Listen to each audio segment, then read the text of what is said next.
Okay, let's touch on housing conditions.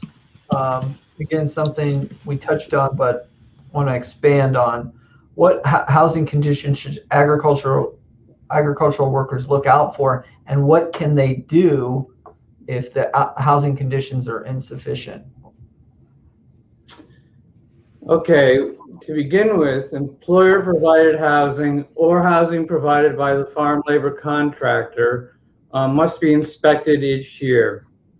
They must post the results of that inspection also, that is on the wall or somewhere where it can be easily visible to the workers. In general, the building must be safe and have clean water, garbage must be removed, and the terms and conditions, that is what the deal is for the housing, such as what it might cost you, must be posted at the housing. So those are some basics. Okay, Mike?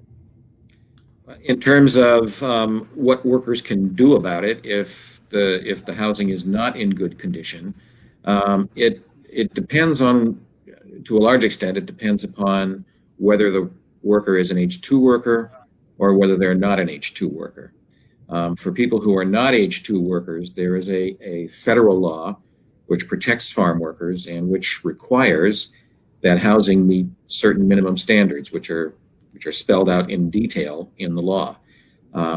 And basically, like Nick said, you have the right to safe, sanitary housing. And if you are being housed in a place which does not meet the standards, the same law that I'm talking about gives you the right to either make a complaint to the Department of Labor or to take the employer or the person who owns the housing, which is sometimes not the employer, to court and obtain damages.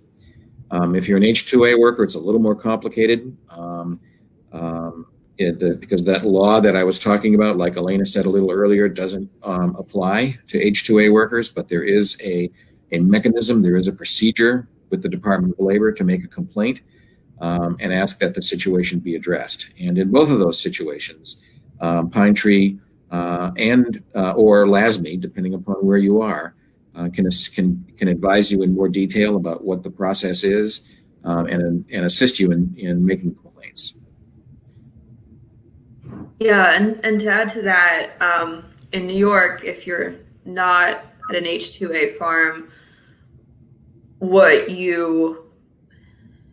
avenues you have to address the situation might differ depending on the type of camp you're living in, whether it's year-round or whether it's more seasonal. And it gets a little complicated about which agency is inspecting it, and how often they have to be inspected and whether they have to be inspected. But I guess I would say, in terms of what to look out for, when you arrive at housing in the place where you're going to work, is to listen to your gut. If something doesn't feel right or you feel unsafe, something is probably wrong. And if you have questions about it, call Pine Tree. If you live in New England, call us, or you live and work in New England, or call us if you live and work in New York. And we can talk about the situation, talk about what's wrong, see if there's a law that covers it, and advise you on what can be done about it.